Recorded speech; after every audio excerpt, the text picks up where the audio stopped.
Consolador enviado por Cristo, queremos rogarte, Señor, que conforme a ese oficio sagrado que te ha sido encomendado desde el Consejo Eterno de Redención, que tú, Señor, nos permitas glorificar hoy a Cristo. Que Cristo sea exaltado en nuestros corazones. Permite, Señor, que en este estudio que estamos haciendo de la carta a los hebreos, tú nos concedas aún ver más el brillo, la gloria excelsa de Cristo, especialmente hoy la gloria excelsa de su sacrificio. Bendícenos, te lo rogamos, en Cristo Jesús. Amén.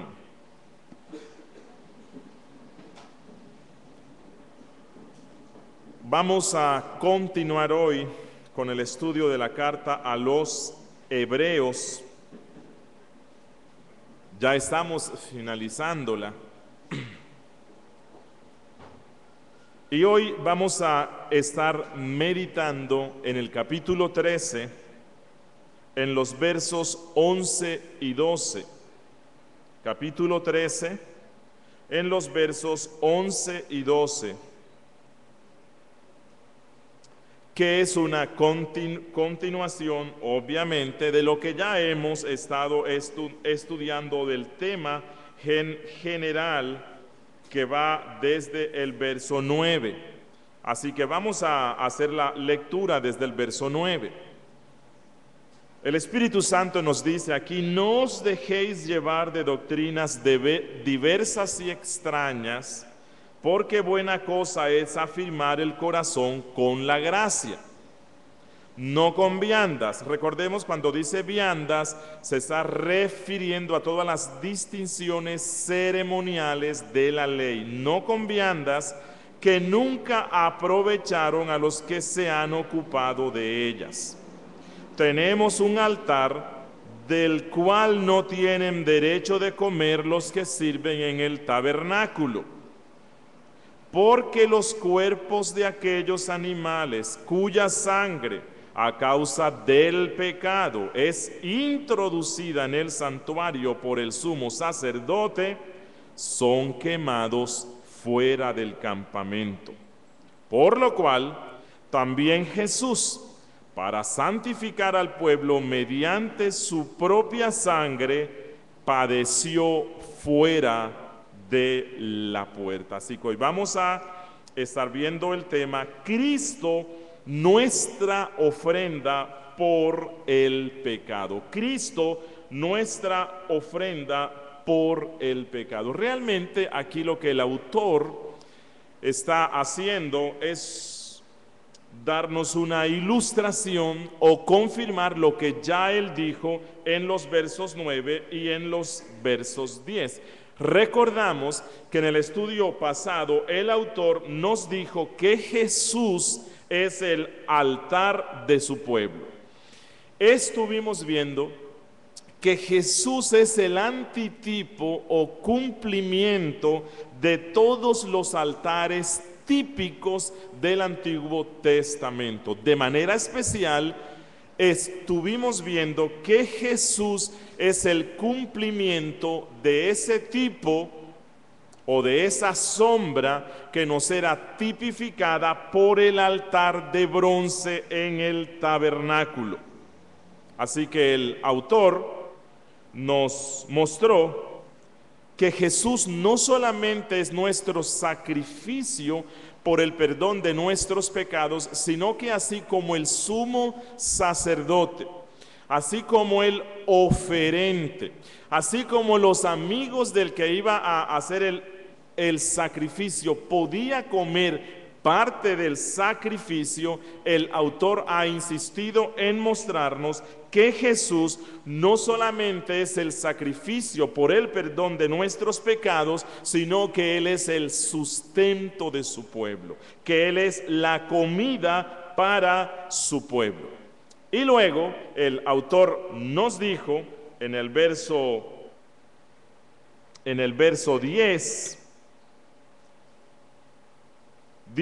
él dijo, del cual no tienen derecho de comer los que sirven al tabernáculo. Y lo que él nos decía es, todos aquellos que se mantienen dependiendo de las sombras del judaísmo no pueden participar de los beneficios de nuestro altar, que es Cristo.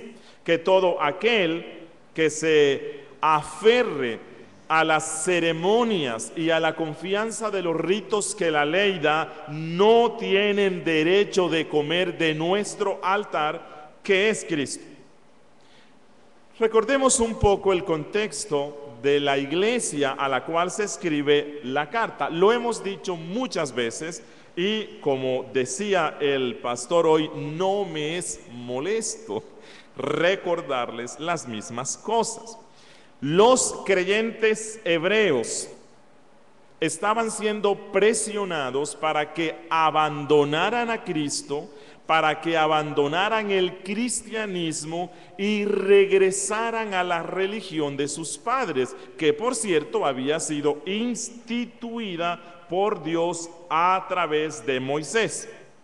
En el versículo 9, no os dejéis llevar de doctrinas diversas y extrañas, porque buena cosa es afirmar el corazón con la gracia. En el versículo 9, aquí el autor está tratando de disuadir a los hebreos para que abandonen la idea de apostatar de Cristo. Recuerden que uno de los pecados contra los cuales esta carta lucha es contra el pecado de la apostasía, abandonar a Cristo.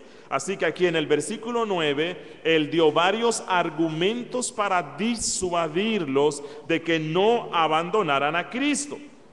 En primer lugar, y ya lo hemos visto, el autor le dijo a sus lectores: ustedes ya poseen el antitipo de los tipos que contenía el judaísmo. En lenguaje cristiano es: ustedes ya poseen la sustancia que era anunciada por las sombras del judaísmo. ¿Por qué entonces estar siendo tentados por las sombras cuando ustedes ya tienen la sustancia? En segundo lugar, en el versículo 9, el autor afirmó que aquellos que se aferraban al judaísmo no tenían derecho de participar de Cristo. Y decíamos en la clase pasada que esto tiene ciertas aplicaciones para nosotros hoy día. Y una de las aplicaciones que esto tiene es que esto que el autor ha dicho debe librar nuestro corazón del amor a los ritos, ceremonias, adornos religiosos o un resucitar de una religiosidad judaica, o de tratar de tener hoy en nuestra vida cristiana y en la iglesia algunos elementos de la religiosidad judaica. ¿Por qué? Porque ya él nos ha dicho que eso en nada aprovecha. Que si nosotros poseemos a Cristo como nuestro sumo sacerdote, tenemos acceso directo al trono de la gracia, y por lo tanto el resto de las cosas religiosas, solemnes, agradables, hermosas a la vista y al oído que tenía la religión judaica, no son necesarias en nuestro tiempo. Él nos ha dicho: si tu corazón se aferra mucho a todos esos ritos, ceremonias, celebraciones de fiestas o rituales levíticos, primicias, inciensos, imágenes, todo eso, si te apegas, efectivamente eso te excluye de Cristo. Fue lo que nos dijo él. Así que en la sesión pasada, él nos mostró la excelencia del sacrificio de Cristo a través de los tipos que contiene el Antiguo Testamento. Pero, aunque el autor ya en el verso 10 implícitamente nos ha dejado ver que en los tipos, es decir, en los sacrificios que se hacían en el altar, los oferentes podían comer parte de la comida. No obstante, en el versículo 11 y en el versículo 12, él nos da una excepción para esto, y él nos va a decir que en el Antiguo Testamento había una serie de sacrificios que se hacían de los cuales nadie podía comer. Eso es lo que él dice en el versículo 11. Porque los cuerpos de aquellos animales cuya sangre a causa del pecado es introducida en el santuario por el sumo sacerdote, miren la última frase, son quemados fuera del campamento. No eran quemados en el altar, sino fuera del campamento. Eran sacrificados en el altar exterior del templo, y luego que la sangre se rociaba, eran sacados fuera del campamento y se quemaban, y había una prohibición para que alguien comiera de los mismos. Bueno, nuestro autor, como ya hemos visto en toda la carta, es un experto en los tipos del Antiguo Testamento. Y él nos muestra, y nos ha mostrado una y otra vez, que para que nosotros veamos la grandeza, la gloria, la magnitud de lo que Cristo hizo por nosotros, tenemos que ser expertos en los tipos que el Antiguo Testamento tiene. Por cierto, esto es un golpe duro que el autor le está dando a aquellos que hoy día insisten en fraccionar las escrituras y en hacernos ver que lo más importante para nosotros hoy día es el Nuevo Testamento. El autor nos está mostrando que no podemos entender la obra de Cristo si no somos estudiosos asiduos de los tipos que están en el Antiguo Testamento. Así que aquí el autor se está refiriendo a los sacrificios que se hacían en Levítico, capítulo 4, versículo 1 al 12. En Levítico, capítulo 4, versículo 1 al 12, que por razón del tiempo no vamos a hacer una lectura completa del texto, se lo voy a resumir. Allí en Levítico, Dios hizo una provisión para que cuando alguno de los sacerdotes cometiere un pecado involuntario contra la ley, encontrase el perdón para ese terrible pecado. Si un sacerdote involuntariamente violaba la ley, Dios le dijo que tomara un becerro, que lo trajera a la puerta del tabernáculo como ofrenda por el pecado. El sacerdote debía poner las manos sobre la cabeza del becerro, indicando una identificación. Lo que el sacerdote quería decir es: yo soy culpable y yo soy quien merezco sufrir lo que este inocente animal sufrirá. Y luego el mismo sacerdote lo degollaba delante de Dios. Luego la sangre era introducida al tabernáculo y se debía rociar 7 veces delante del trono de Dios. Luego que esta sangre se rociaba, la sangre que quedaba, nos dice el texto, también se rociaba sobre los cuernos del altar, y el resto se derramaba en la base del altar de bronce. Y recuerden que ya hemos visto que es esto del altar de bronce. Luego el texto indica que las partes más ricas del animal, la grosura que cubre los intestinos, se quemaban en el altar de bronce, que es un tipo de Cristo. Y luego el resto del animal, nos dice Levítico, se debía llevar fuera del campamento y era totalmente consumido por el fuego. No se podía comer nada de él. Esa misma orden se dio para cuando alguien en la congregación pecaba por ignorancia. En Levítico capítulo 4, versículo 21 dice: y sacará el becerro fuera del campamento y lo quemará como quemó el primer becerro, expiación es por la congregación. Así que aquí en Levíticos 4 encontramos un tipo de lo que nos dice el autor de hebreos. Pero yo creo que el autor de esta carta, cuando estaba pensando de aquellos cuerpos de animales cuya sangre a causa del pecado es introducida en el santuario, pero que es quemado fuera del campamento, de manera especial, él se estaba refiriendo al cabro que se sacrificaba en el gran día de la expiación, que está en Levíticos capítulo 16. Que era cuando se hacía expiación por todos los pecados del pueblo. Ya esto lo hemos visto hace un rato, que Dios había dado la provisión para su pueblo, para el perdón de sus pecados, una fiesta solemne que se llamaba el Día de la Expiación, donde el sumo sacerdote, la única vez al año que podía entrar al lugar santísimo o al santo de santos, y Dios perdonaba los pecados de todo el pueblo.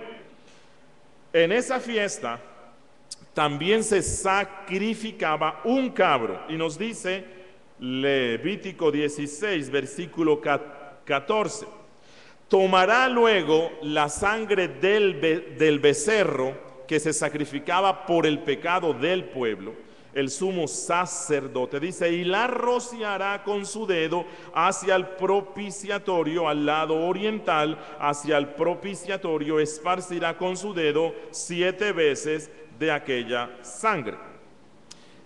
Y en ese día, en cuanto a los animales que eran sacrificados, nos dice el verso 27, y sacarán fuera del campamento el becerro y el macho cabrío inmolados por el pecado, cuya sangre fue llevada al santuario para hacer la expiación, y quemarán en el fuego su piel, su carne y su estiércol. Así que estos pasajes nos dan claridad acerca de qué es lo que el autor de la carta nos quiere decir en el verso 11 y en el verso 12.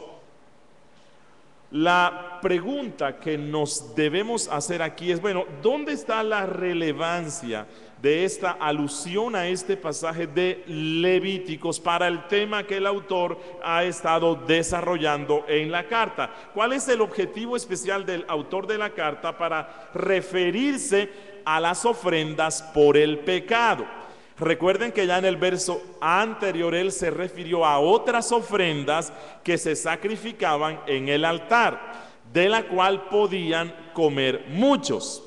Ahora él está refiriéndose a otras ofrendas de la cual no podía comer nadie. ¿Por qué él está insistiendo o por qué él trae este tema? Bueno, en primer lugar, él quería fundamentar su afirmación de que los que sirven en el altar judaico no tienen derecho de comer del altar cristiano. Él aquí quiere fundamentar más esto que ha dicho. Él quiere decir, los que estaban participando del altar de bronce judaico no pueden participar del altar cristiano, que es Cristo, quien, como luego él nos va a decir, es la ofrenda por nuestros pecados. Que en el Antiguo Testamento toda ofrenda por el pecado no podía ser comida, o mejor dicho, ninguna ofrenda por el pecado podía ser comida por los sacerdotes, pero que el nuevo pacto en Cristo Jesús nos trae un privilegio mucho más grande, y es que nosotros somos beneficiarios por medio de la ofrenda por el pecado que hizo Cristo, no solamente porque nos limpia del pecado, sino que la ofrenda por el pecado en el nuevo pacto es mucho más grande, de tal forma que también la podemos comer. En el Antiguo Testamento no se podía comer la ofrenda por el pecado, pero a través de Cristo, los cristianos somos mucho más bendecidos porque podemos comer de la sangre y el cuerpo de Cristo. Y cuando digo esto, no me refiero al rito que acabamos de celebrar, que es la Santa Cena, y creo que ya hemos explicado esto. Dice Levítico 6, versículo 30. Mas no se comerá ninguna ofrenda de cuya sangre se metiere en el tabernáculo de reunión para hacer expiación en el santuario, al fuego será quemada. Y esta característica del tipo, lo que estaba anunciando es: ustedes que hoy día, sacerdotes, judíos, que están haciendo esta clase de sacrificios, un día, si no dejan esto y no van al verdadero sacrificio que está siendo anticipado por la sombra, no podrán comer de Cristo. Es decir, los cristianos, los que confían en Cristo, como dice Cristo en Juan 6, 54 al 56, sí pueden comer de su carne y beber de su sangre. Pero quiero que nos detengamos un poquito más en este detalle del tipo que se nos presenta en Levítico 16. Este tipo que está allí nos presenta de una forma especial los sufrimientos de Cristo, porque dice el texto: debe ser llevado fuera del campamento. Y esto nos lleva a profundizar más en la clase de sufrimientos que experimentó Cristo. Dice el autor en el verso 11: son quemados fuera del campamento. De la misma forma como las ofrendas por el pecado en el Antiguo Testamento fueron quemadas fuera del campamento, Jesucristo, la ofrenda antitípica o la ofrenda substancial por nuestros pecados, también fue sacrificado fuera del campamento. Pero la Biblia nos dice qué era lo que debía estar fuera del campamento. Y cuando nosotros vemos esto, vemos la humillación terrible y el sufrimiento por el cual pasó Cristo. ¿Qué era lo que se echaba fuera o qué era lo que habitaba fuera del campamento? Bueno, Levítico 13, 46, no es necesario que lo consulten, nos dice que fuera del campamento habitaban los leprosos. Siempre que en el pueblo se descubría lepra en una persona, era enviado fuera del campamento. Levítico 24 nos dice que fuera del campamento era donde se aplicaba la pena de muerte contra los criminales. Siempre que debía ser lapidada una persona a causa de violar la santa ley de nuestro Dios, debía ser apedreado fuera del campamento. En número 5 se nos dice que todos los inmundos o los contaminados debían estar fuera del campamento. Deuteronomio capítulo 23 nos habla de algo no muy agradable, y es que fuera del campamento era donde se depositaba la suciedad, es decir, el estiércol humano. Y hermano en la fe, ese fue el lugar a donde fue enviado Cristo. Ese fue el lugar a donde fue sacado nuestra ofrenda, que es Cristo, el Hijo encarnado de Dios, el Santo del cielo. Tuvo que ir a ese lugar para hacer la ofrenda por nuestro pecado. Miren, la humillación de Cristo cuando Él padeció fuera del campamento fue muy grande. De allí que Isaías 53:12 nos dice que Él fue contado con los pecadores. ¿Contado con quién? Con los leprosos, contado con los contaminados, contados con los criminales que morían fuera del campamento, contado con lo más horrendo del género humano. Como dice Pablo en Gálatas 3:13, que Jesús fue por nosotros hecho maldición. La indecible angustia de Cristo cuando la espada de la justicia de Dios lo atravesó. Y nosotros, pecadores, lo sacamos y lo pusimos en el sitio más inmundo, fuera del campamento. No obstante, el tipo también nos deja ver algo glorioso en Cristo. No solamente la humillación, sino su santidad. El tipo nos muestra que Jesucristo, incluso estando fuera del campamento, como ya hemos visto, lo cual significaba una terrible ignominia para él, no obstante, aún estando fuera del campamento, él permaneció impoluto, totalmente santo, esencialmente santo. Incluso cuando él llevaba sobre sí la carga horrible de nuestros pútridos pecados, Jesús esencialmente se mantuvo santo, impoluto, y el tipo del Antiguo Testamento nos lo muestra. Miren, y se lo voy a explicar, porque sé que la tipología muchas veces no es lo más fácil.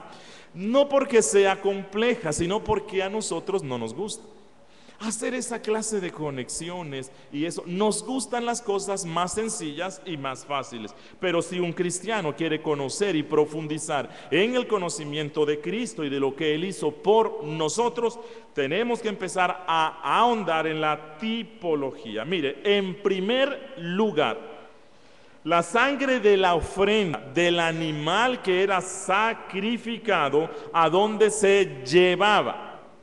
Al tabernáculo, al templo. Dice en Levítico 4:6 que se rociaba delante del Señor, lo cual no se hacía con ninguna otra ofrenda. En segundo lugar, nos dice el texto que la grosura del animal, lo más rico, lo más apetitoso, lo más deseable del animal, se quemaba sobre el altar de bronce. Levítico capítulo 4, versículo 8 y 10. Y el texto dice, en olor grato a Jehová. Y lo que el tipo en el Antiguo Testamento nos quería decir es que Dios se agradó del sacrificio de su Hijo. Que aunque Él fue sacrificado como si fuera un criminal, siendo Él completa y esencialmente santo, ese sacrificio fue de olor grato a Dios, incluso cuando llevaba nuestros pecados sobre su propio cuerpo. Pero en tercer lugar, Levítico capítulo 4 nos dice que el Señor ordenó de manera expresa que el cuerpo del animalito muerto, que era un tipo de Cristo, que era sacado fuera del campamento, debía ser sacado a un lugar limpio. A un lugar limpio. Y con esto lo que Dios nos estaba dando a entender es que el cuerpo de Cristo, aunque estaba llevando sobre él nuestros pecados, su cuerpo no había sido contaminado. Su cuerpo era totalmente limpio, y eso nos lo deja ver el tipo. Saquen al cuerpo a un sitio limpio.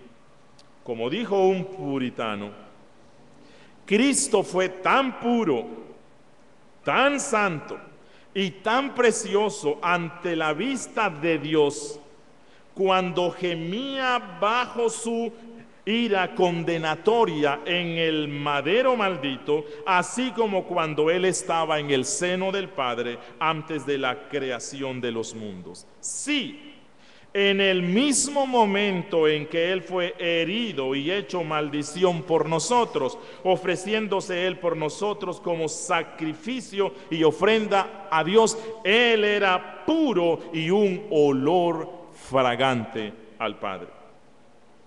Y dijo otro puritano, nunca el carácter de Jesús fue expuesto en la más trascendente excelencia que durante ese momento en el cual Él sufría por nosotros en el madero. Nunca el Padre se deleitó y apreció la excelencia del Hijo de su amor. Nunca la segunda persona de la Trinidad amó, honró y se deleitó más en el Padre que cuando pronunció ese amargo clamor: Dios mío, ¿por qué me has desamparado? Y concluye diciendo él: las mismas circunstancias que distanciaron a Jesús del cielo y de Dios solo probaron que había una esencial cercanía, una cercanía moral eterna, la cual ni siquiera al llevar la justa condenación de Dios podría alterarse ni por un momento. Mis hermanos, la razón inmediata, conforme a lo que hemos visto, por la cual a los sacerdotes no se les permitió comer la carne de la ofrenda por el pecado, la razón por la cual el cadáver se quemaba fuera del campamento, en el sitio donde Dios mostraba esa condenación, parece residir en la naturaleza de esta ofrenda. Si al sacerdote se le hubiese permitido comer del animalito que era ofrecido por el pecado, entonces esta ofrenda tendría más el carácter de una ofrenda de paz o de un holocausto, en el caso de que se hubiese consumido totalmente en el altar de bronce. Pero como ya hemos dicho, como ya hemos señalado, la razón última, la razón más grande por la cual se prohibió esto es que el Espíritu Santo les quería decir: para que ustedes puedan comer de Cristo, primero deben abandonar el judaísmo. Si no abandonan el judaísmo, no pueden comer de Cristo. Y el autor les está diciendo a sus lectores: ustedes son tontos. Ustedes salieron del judaísmo, ahora son cristianos, ahora están participando de la ofrenda por el pecado, lo cual ustedes no lo pueden hacer en el templo.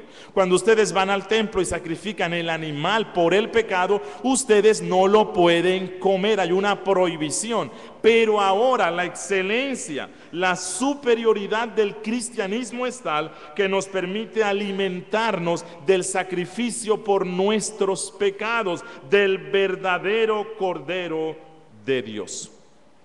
Bueno, y en el verso 12 él nos dice: por lo cual también Jesús, para santificar al pueblo mediante su propia sangre, padeció fuera de la puerta. Aquí está el altar de los cristianos. El altar de los cristianos no está en el templo de Jerusalén. El altar de los cristianos está fuera de la Jerusalén que representaba todo el sistema legal del Antiguo Testamento. El altar cristiano, que es Cristo mismo, es tan eficaz, es lo que nos dice nuestro texto, que no solamente fue una ofrenda por nuestro pecado, sino que esta ofrenda alcanza algo glorioso. Dice él: nuestra santificación. Dice: por lo cual Jesús, para santificar al pueblo, padeció fuera de la puerta. Isaías 53:7 nos dice que Jesús fue llevado como cordero al matadero, quien no solamente sufrió a causa de nuestros pecados, sino que Él mismo se convirtió en nuestra santificación. Miren esto. Cuando ustedes leen los evangelios, vamos a encontrar muy frecuentemente que el evangelista, hablando acerca de lo que hacía Jesús, dice: y esto hizo él para que se cumpliesen las escrituras. Y por lo general, cuando dice para que se cumpliesen las escrituras, uno piensa en las profecías mesiánicas, pero muy poco pensamos en los tipos. Y cuando el evangelista decía, para que se cumpliese lo que dice la Escritura, no solo se refería a las profecías que habían sido verbalizadas respecto al Mesías, sino a las profecías que contenían los tipos. Los tipos eran sombras, pero a la misma vez eran profecía que anunciaban algo sobre Cristo. Y Cristo cumplió no solamente las profecías verbales, Cristo cumplió las profecías que estaban contenidas en los tipos. Así que Jesús cumplió toda esa tipología de una manera perfecta. Y en especial, los tipos, como estos sacrificios, vemos el cumplimiento de lo que ellos anunciaban en la última semana, en la semana de la pasión de Cristo. En la semana de la pasión de Cristo vemos cómo se cumplieron en él todo lo que se era profetizado en los tipos. Un puritano, John Owen, dijo al respecto: el completo cumplimiento de todos los tipos, o sea, lo que era profetizado en los tipos. Y recuerden que cuando digo tipos, me refiero a todos aquellos elementos religiosos que se utilizaban en el culto levítico y que anunciaban de una u otra forma lo que es Cristo o lo que Cristo iba a hacer. Todos estos tipos, dice, el cumplimiento de todos los tipos en la persona y oficios de Cristo da testimonio de la inmutabilidad del consejo de Dios en toda la obra de la redención, a pesar de todos los cambios que se dieron en la institución del culto. Mire, lastimosamente hoy el dispensacionalismo ha crecido tanto que nos impide ver la hermosura, la grandeza, la firmeza, la inmutabilidad del consejo de Dios. Cuando nosotros nos deshacemos o hacemos a un lado o tenemos en poco toda la tipología del Antiguo Testamento, estamos rechazando o estamos despreciando algo que da más firmeza a nuestro corazón. El autor dijo, buena cosa es afirmar el corazón en la gracia. Afirmamos el corazón en la gracia cuando vemos la unidad perfecta de la Biblia. ¿Cuántos de los que están aquí en alguna oportunidad han dudado, realmente esto que yo creo o esto que la Biblia dice, realmente sí es lo que Dios dijo? ¿Realmente sí existe Dios? ¿Qué tal que yo esté equivocado? Bueno, una prueba contundente de que la Biblia es la palabra de Dios, una prueba contundente de que Jesús es el verdadero Dios, el verdadero hombre por medio del cual se nos da la limpieza, el perdón y la reconciliación con Dios, es la perfecta unidad que existe en toda la Escritura. Y esta perfecta unidad se logra ver no solamente en las profecías que se cumplieron, sino en los tipos, algo que es complejo. Jesús cumplió perfectamente con la tipología. Y esto no solamente es una prueba de que la Biblia es la palabra de Dios, esto deja sin excusa a los judíos que rechazaron a Cristo. Esto deja sin excusa a los judíos porque el cumplimiento perfecto de toda la tipología del Antiguo Testamento en Jesús era una prueba de que Él era el Mesías prometido. Y a pesar de todo esto, la nación de Israel lo rechazó. Por eso es que Dios desechó a esta nación, porque ellos no tenían excusa para cuestionar la mesianidad de Cristo, porque Jesús estaba cumpliendo no solamente las profecías, sino los tipos que se habían anunciado en el Antiguo Testamento. Por esa razón Dios mismo se encargó de que el templo judaico, de que la ciudad santa y todo el patrimonio judaico fuera destruido en el año 70. Dios estaba mostrando su desagrado hacia ese pueblo incrédulo. Pero esto tiene un mensaje más serio para nosotros hoy. Y es que el Espíritu Santo nos ha explicado esto. Gracias a Dios por esta carta que para muchos les parece aburrida e improductiva a causa de todas las referencias que está haciendo a los tipos del Antiguo Testamento. Hoy nosotros tenemos menos excusa para rechazar a Cristo, porque a través de todo este libro hemos visto cómo Él cumplió con toda la tipología del Antiguo Testamento. Dice el verso 12: por lo cual también Jesús, para santificar al pueblo mediante su propia sangre, padeció fuera de la puerta. ¿Cuál fue el objetivo del sacrificio de Cristo? Santificar al pueblo. Y esto también es un cumplimiento de los tipos. ¿Para qué se sacrificaban los animales en el gran día de la expiación? Para santificar al pueblo. Bueno, el tipo estaba anunciando algo que Jesús haría en una forma más grandiosa. Y es que la sangre de Jesucristo nos limpia de todo pecado, como dice Primera de Juan 1:7. Miren, algo muy importante que uno debe ver aquí es que cuando él dice, por lo cual también Jesús, para santificar al pueblo, es interesante ver que él usa el nombre simple Jesús. En el verso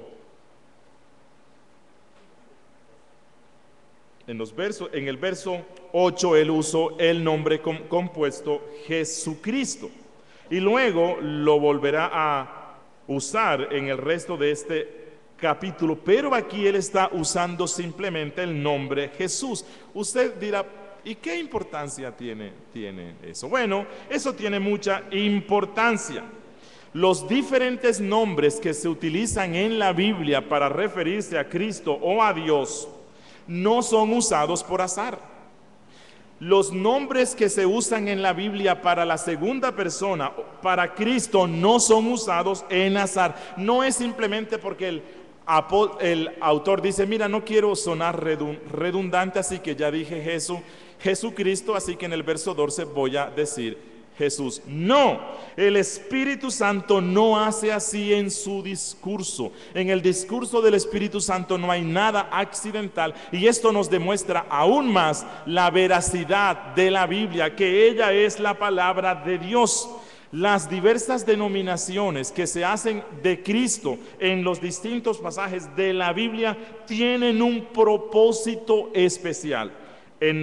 Para entender esto y por qué aquí usa Jesús, es necesario ver que siempre que en la Biblia se refiere a Cristo simplemente como Jesús, se está usando su nombre personal como hombre.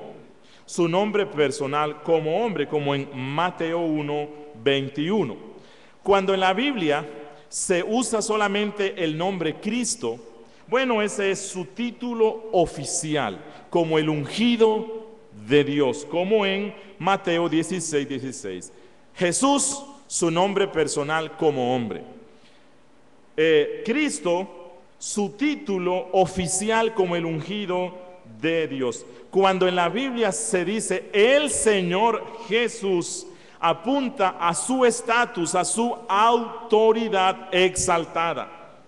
Pero cuando se está usando solamente el nombre Jesús, que como dije antes puede ser con el propósito de una identificación personal como hombre, este es Jesús, este es Pedro, pero también en la Biblia el nombre simple Jesús se utiliza para mostrar las profundidades infinitas de la humillación a la cual descendió el Hijo de Dios. Así que lo que el autor nos está diciendo aquí es, verso 12, por lo cual, en cumplimiento de los tipos que se habían definido en el Antiguo Testamento, en cumplimiento de los tipos que habían indicado cuál era la ruta por la cual iba él, también Jesús, el antitipo de los tipos, el justo que moriría en lugar de los injustos, el infinitamente glorioso que había descendido a las profundidades insondables de la degradación, para santificar al pueblo mediante su propia sangre, padeció fuera de la puerta. Y esta es la característica más fundamental del tipo en Levíticos 16, que Jesús no solamente fue inmolado, sino que Él fue sacado fuera del campamento, pero a la misma vez que Él fue consumido completamente, que la ira de Dios lo consumió completamente. Cuando Jesús se convirtió en el portador de nuestro pecado, estando en la cruz, Él tuvo que soportar la ardiente indignación de la ira de Dios, de un Dios que aborrece el pecado. Su sangre se derramó en la cruz y Él adicionalmente sufrió el ardor terrible de la ira de Dios por nosotros. Por decirlo así, Jesús en la cruz sufrió el infierno que había sufrido el animalito en el Antiguo Testamento cuando era sacado fuera del campamento. Allí él debía ser quemado, chamuscado, consumido totalmente. Y eso es lo que debía pasar con cada uno de nosotros en el infierno. A diferencia que no íbamos a ser chamuscados completamente, íbamos a estar chamuscados constantemente, pero no íbamos a ser extinguidos. Jesús en la cruz sufrió por nosotros ese infierno, de manera que Él hoy puede santificar a todo aquel que confía en Él. Él puede santificar a todo aquel que confía en su sangre. Y quiero finalizar concentrándonos un poquito en esta declaración. Él dice: para santificar al pueblo mediante su propia sangre. Quiero hacer aquí una precisión doctrinal. Cuando él dice para santificar al pueblo mediante su propia sangre, ¿se dan cuenta que él aquí no habla de un lenguaje ambiguo? Que él no habla aquí de algo vago, de algo general, de algo impreciso, de algo indeterminado respecto a la finalidad por la cual se derramó la sangre de Cristo. No. Aquí él está diciendo que el derramamiento de la sangre de Cristo tuvo un objetivo determinado, un objetivo preciso, invencible. Aquí él lo que nos dice es que la sangre de Cristo no fue derramada por toda la raza humana y por todos y cada uno de los hombres en general. Recordemos que cuando Cristo murió en la cruz, buena parte de la raza humana ya estaba ardiendo en el infierno. Aquí el texto no nos habla sobre algo impreciso. Él dice que Jesús derramó su sangre. ¿Por quién? Por el pueblo. Y efectivamente esta sangre que se derramó por el pueblo, esa sangre efectivamente santifica al pueblo. Es decir, la sangre de Cristo se derramó con un fin: santificar al pueblo. Y efectivamente ese pueblo será santo. Ni una sola gota de la sangre de Cristo se derramó en vano. No se derramó por si acaso alguien puede creer en Él. Ella se derramó únicamente por las ovejas, como dijo Cristo en Juan 10:11. Yo pongo mi vida no por todos, por las ovejas. O como dice Juan capítulo 11, versículo 51, y aunque esto fue dicho a través de un impío, fue inspirado por el Espíritu Santo. Dice que la sangre de Cristo se derramó para congregar en uno a los hijos de Dios que estaban dispersos. Esto lo dijo el sumo sacerdote que luego crucificaría a Cristo, pero el Espíritu Santo nos dice que esto lo dijo él como una profecía porque era el sumo sacerdote. Jesús dijo en Juan 15:13 que él murió únicamente por sus amigos. Y el apóstol Pablo en Efesios 5:25 nos dice que él se entregó únicamente por la iglesia, por los electos. Efectivamente, Jesús fue nuestra ofrenda para perdonar nuestros pecados, para ser nuestro alimento y también para santificarnos. Siempre que nosotros pecamos, la única solución que hay es lo que dice Primera de Juan, capítulo 1, versículo 9. Si confesamos nuestros pecados, Él es fiel y justo para perdonar nuestros pecados y limpiarnos de toda maldad. ¿Por qué? Porque Él fue el cumplimiento de todos los tipos que estaban en el Antiguo Testamento. Hermano y hermana, mucha gente te despreciará por ser cristiano. Mucha gente te verá raro.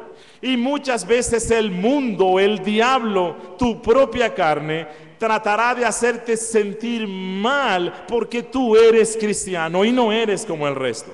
Pero hoy lo que el Espíritu Santo nos dice es, ¿tú eres un gran privilegiado? Bueno, hoy día se enseña mucho acerca de una falsa teología de la prosperidad, pero aquí en estos tipos vemos la verdadera teología de la prosperidad. Nosotros sí somos los hijos del rey, porque somos los electos. ¿Y cuál es la bendición más grande que tenemos como hijos de Dios? Que Jesús fue nuestra ofrenda por nuestros pecados y que efectivamente Él consiguió lo que se propuso y que fue predicho por todos los tipos en el Antiguo Testamento, que fue nuestra santificación, que fue nuestra reconciliación con Dios, que fue nuestro alimento y nuestro sustento. Hay días en los cuales puede que algunos no tengan en su mesa suculentos platos y a lo mejor el estómago está que pide más. Bueno, en medio de esa frustración por no tener el alimento físico que necesitas, llena tu corazón de contentamiento, como lo estuvimos viendo ya, pensando que tú tienes el mejor alimento, que es el alimento para tu alma, que es Cristo. Por medio de la fe, cuando venimos a Cristo, comemos de su cuerpo, bebemos de su sangre, y ese es el mejor alimento. Que así mi cuerpo muera de hambre física en esta tierra, mi alma está siendo alimentada y es robustecida por la fe en Cristo. Hermano, que esta confianza te lleve a permanecer firme en Él, como fue el propósito de esta carta. Oremos. Bendito Dios, Padre de la gloria, Rey eterno, gracias, Señor, por esta preciosa carta a los hebreos. Padre, las primeras veces, siendo aún joven, cuando pasé por esta carta, me parecía que era poco el provecho que le podía sacar. Parecía confusa, pero gracias, Dios, porque poco a poco tu Espíritu Santo nos ha permitido desentrañar las insondables riquezas de esta carta. Gracias, Espíritu de Dios, porque domingo tras domingo alimentas nuestra alma, extrayendo de ella lo que es vital para nosotros, que es Cristo Jesús. Gracias, Señor, porque hoy una vez más nos muestras la excelencia del sacrificio de Cristo. Gracias porque hoy una vez más nos muestras lo que tú hiciste por nosotros, aunque nosotros éramos los que merecíamos ser quemados fuera del campamento. Gracias, Padre, porque hoy no estamos dentro del campamento terreno, hoy no estamos dentro de la Jerusalén terrena, la cual ya no es más la ciudad santa. Hoy estamos dentro de la Jerusalén espiritual.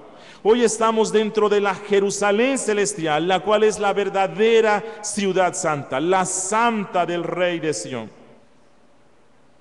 Oh Señor, gracias, porque hoy nos das el libre acceso para entrar a tu trono.